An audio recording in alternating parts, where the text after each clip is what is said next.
कर आखिर माता माता का जो पूजन का विधान है, उस विधान में कोई गर्म चीज की महत्वता नहीं है क्या? कोई गर्म चीज की महत्वता?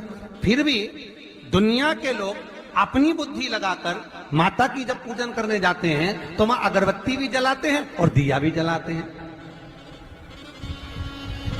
अब एक तरफ तो तुम माता को ठंडा पानी का भोग लगा रही हो, एक तरफ तो ठंडा भोजन चढ़ा रही हो, एक तरफ तो ठंडे का प्रयास कर रही हो, और ऊपर से माता को तुम दिया लगाकर अगरबत्ती लगाकर तुम माता को सम्मुख में गर्म तत्व को प्रदान कर रही हो, और फिर आकर कहती हो कि मेरा बच्चा क्यों बीमार पड़ता है, मेरे पति को आगे बार बार ये कष्ट क्यों आता है, घर में लोग चिड़चिड़े क्यों हो जाते हैं, घर में लोग क्लेश क्यों करते हैं, आखिर कारण क्या है? तो कारण तो तुम खुद हो कि जो चीज लिखी है वो ना करते हुए दुनिया जो कर रही है तुम वो करना चाहते हो। तुम भगवान की पूजन उस विधान से नहीं करना चाहते जो विधान शास्त्रों में।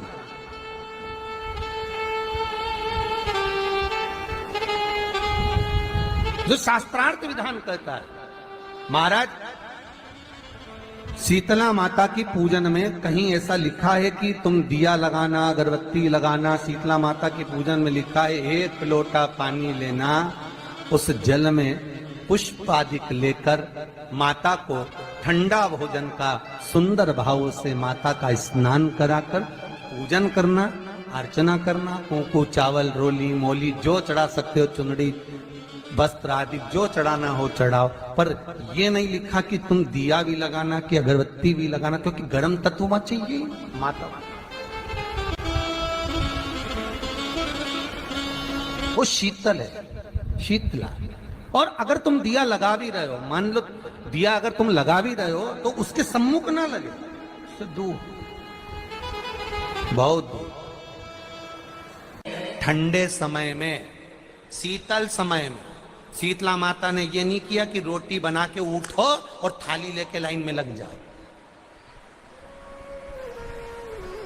तुम देखना, शीतला माता की पूजन करने लोग जाते ना शीतला सप्तमी, शीतला अष्टमी पे, बस 11 बजे तक तो रोटी बनाती रहेगी, सामान बनाती रहेगी, 1-1.5 घंटा में ठंडा हुआ, 12:30 बजे उठ के सीधे लाइन में लग जाएगी, जल्दी से पूजन करके सो जाऊंगी, काम खत्म।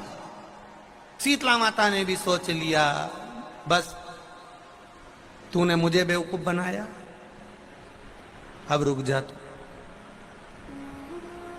11 बजे तक भोजन बनाया, 10 बजे तक भोजन बनाया, 1 बजे रात को लाइन में लग गई पूजन करने के लिए। 1 बजे रात को, न जाने किसने पहला दी कि 1 बजे रात को लग जाओ लाइन में, सुबह तक पूजन करके अपने घर आ जाओ, फिर आराम से आके सो जाओ। अब इतनी जल्दी क्या है भगवान के पूजन की? माँ की पूजन करने जा रहे हो, माता से लाड़ लड़ाने जा रहे हो, अपनी माता से अपने दिल की बात कहने के लिए जा रहे हो, अपने स्नेह की बात कहने के लिए जा रहे हो, तो धीरे धीरे प्रेमवश आनंद से माता की आराधना शीतल समय में, ठंडे समय में।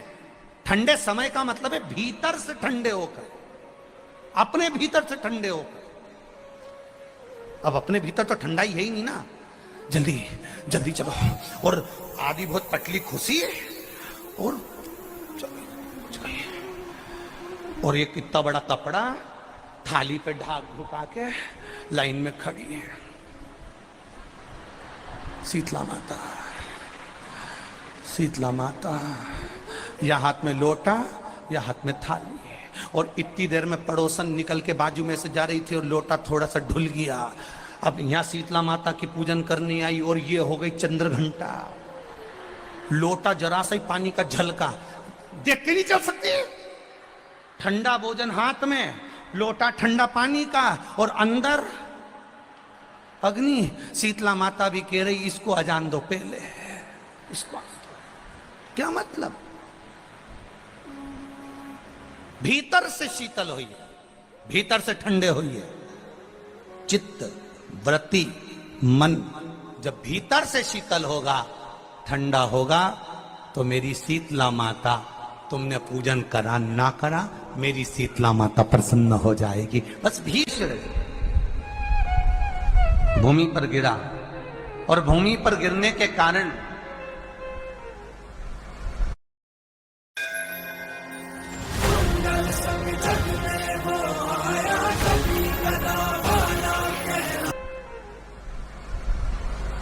उससे एक वृक्ष उत्पन्न हुआ जो नीम का वृक्ष कहलाता है,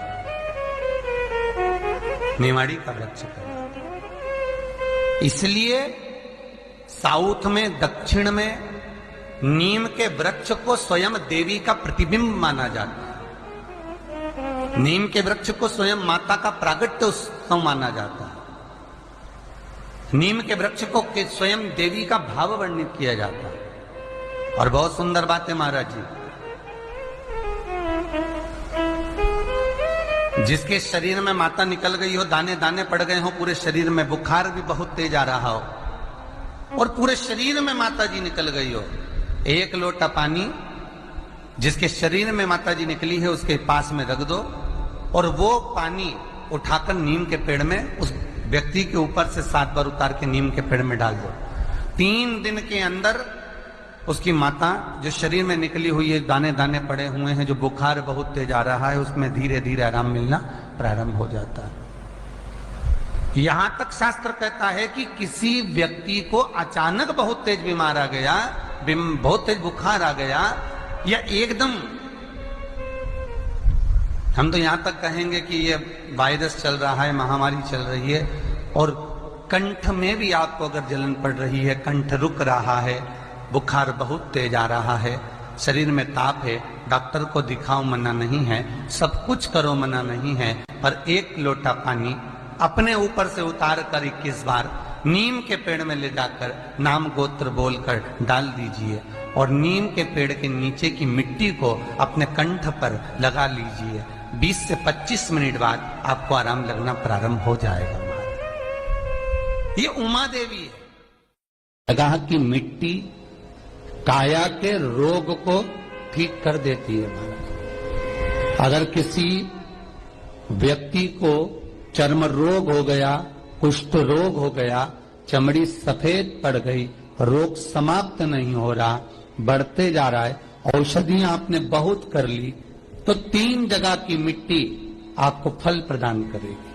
पहला, सूर्य कुंड की मिट्टी। स्कंद पुराण सूर्य कुंड कहां पर है? तो कहा दतिया और झांसी के बीच में सूर्य कुंड निवास करता है। उस सूर्य कुंड की मिट्टी को लाकर जिस व्यक्ति को कुष्ठ रोग हो गया हो, शरीर की चमड़ी सफेद पड़ गई हो, स्कंद पुराण कहती है सूर्य कुंड की मृदा लगा लेने से 5 से 7 दिन में रोग समाप्त होने लगता है महाराज। पर सूर्य को सर्वाधिक प्रियता क्या?